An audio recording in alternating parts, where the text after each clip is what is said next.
have the singular honor to cede the podium or the mic to the chairperson of the Electoral Commission and the returning officer for the presidential elections, Madame Jean Mensah.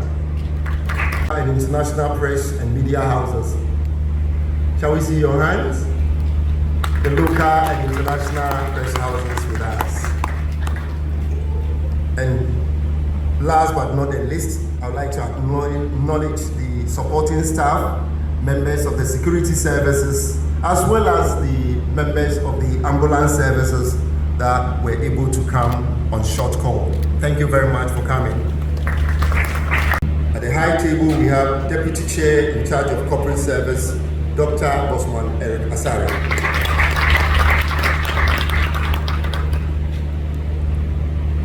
Deputy Chair in charge of Operations, Mr. Samuel Tete, is also here with us.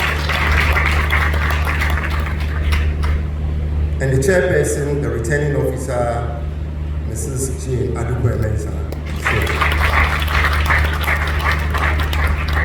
In addition, I would like to acknowledge some few people here. Reps of the National Peace Council, representatives of domestic observer groups. I can see Mr. Ayin here, the National Peace here with us. We also acknowledge the presence of ethnic delegation if they are here, as well as the AU reps here. Thank you very much. And Eastern regions. This bold determination and this bold decision was based on our determination to uphold the integrity of the election at all costs. In less than 1 week, the Commission printed new ballot papers for both regions and went on to successfully hold the special voting 2 days ahead of the main election. As a Commission, our singular message to our teams at all levels has been clear. It is that our mandate is not to make anyone a president or a member of parliament, but rather to conduct and undertake credible and transparent elections and electoral processes which uphold the voters' choice and lead to acceptable and peaceful electoral outcomes. Today, our resolve has paid off.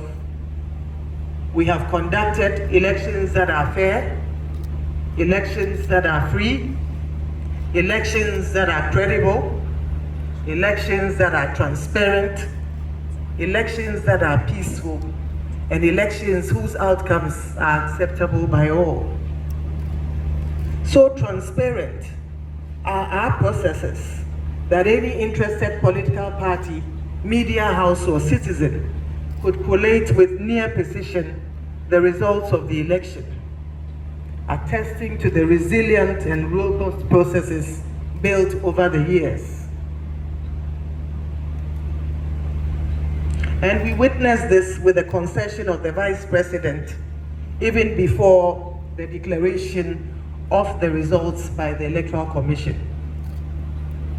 Ladies and gentlemen, the testimonies on election day also attest to the efficient, robust, and resilient processes we put in place.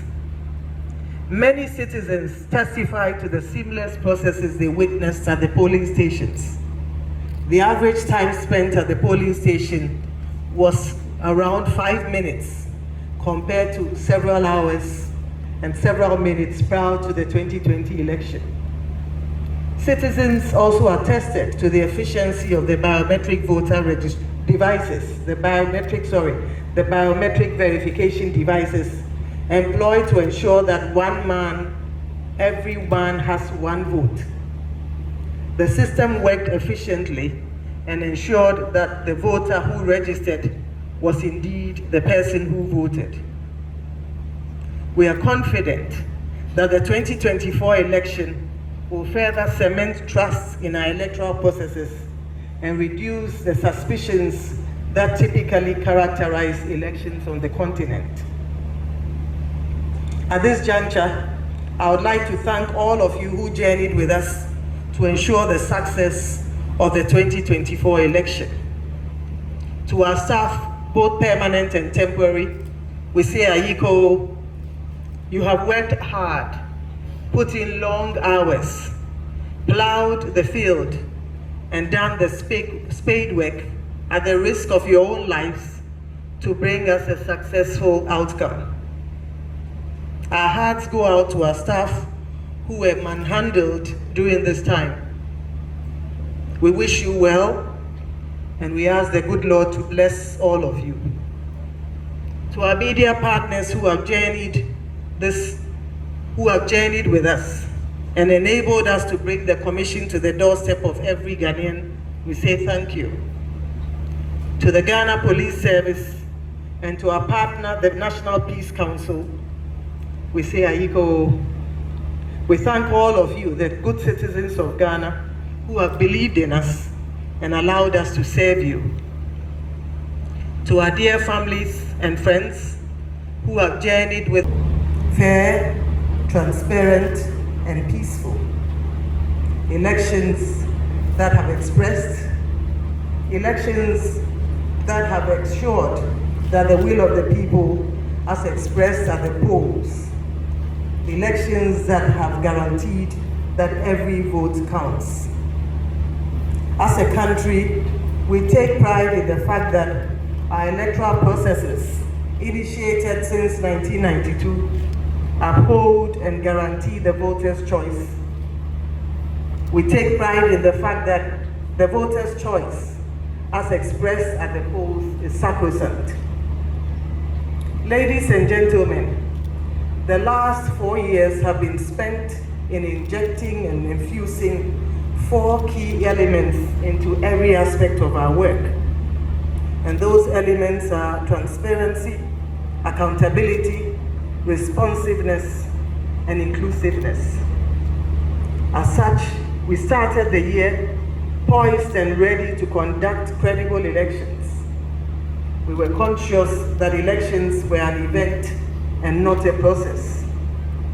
This resolve led us to undertake several transformational decisions, including the re-exhibiting of the Provisional Voters Register for the first time in our history, when concerns were raised about its credibility, as well as opening up the IPAC meetings to the citizenry by allowing the live coverage of all IPAC meetings. Indeed, the decisions to re-exhibit the Provisional Voters Register to allow a further review by political parties and the citizenry, as well as the demystification of the IPAC meeting, has helped diffuse the tensions that were brewing around the Provisional Voters Register. Ultimately, those 2 decisions restored the confidence of the citizens in the Voters Register and cemented Ghana's peace. Kofi Apalu of the LPG obtained 5,219, being 0.09%. Mohamed Frimpong of the National Democratic Party obtained 4,413, being 0.04%. Nana Akosua Frimpong of the CPP obtained 23,397, being 0.21%. Mr. John Dramani Mahama of the NDC obtained 6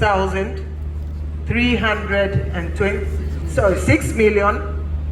Let me take that again. Mr. John Dramani Mahama of the NDC obtained 6,328,397. And I'd like to repeat that.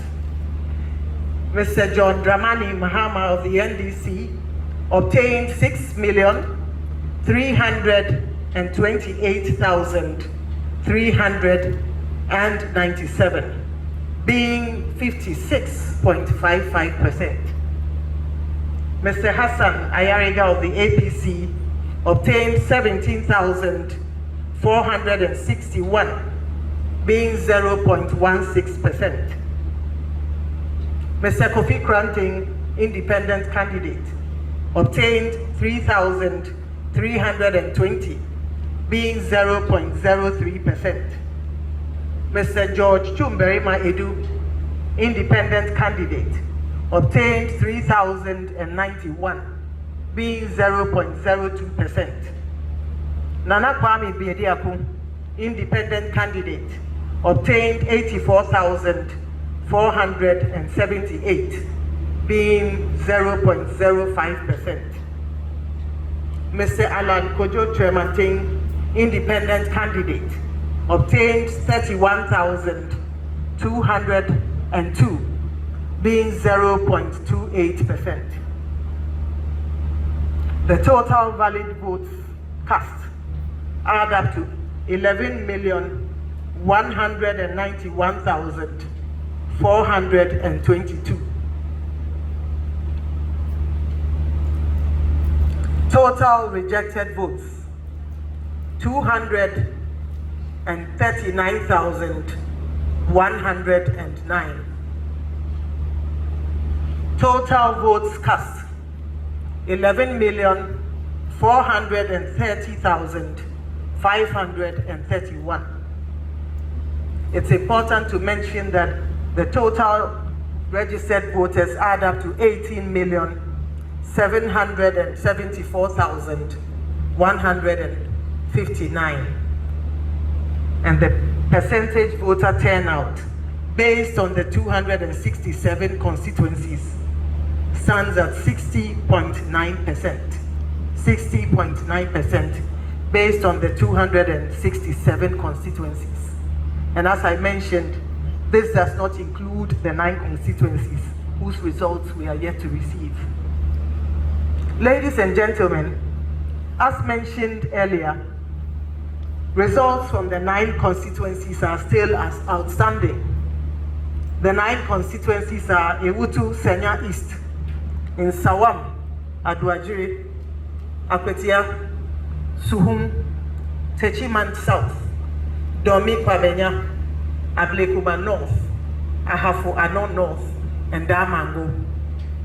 The total registered voters in all 9 constituencies add up to 947,116. In the event that all the valid voters from the 9 constituencies above voted for the candidate who placed second, the total number of votes he would garner would be 5,604,420, representing 46.17% of the total valid votes, which would have been 12,138,538. The inclusion of the outstanding constituencies would have given the leading candidate 52.13%, which is still greater than the 50% plus 1 required to be declared a winner. And so even with that scenario, he's clearly the winner of the 2024 election. In the light of the above, ladies and gentlemen, I have the singular honor as the returning officer of the 2024 presidential election to declare His Excellency John Dramani Mahama as the winner of the 2024 presidential election and the President-elect of the Republic of Ghana with a total percentage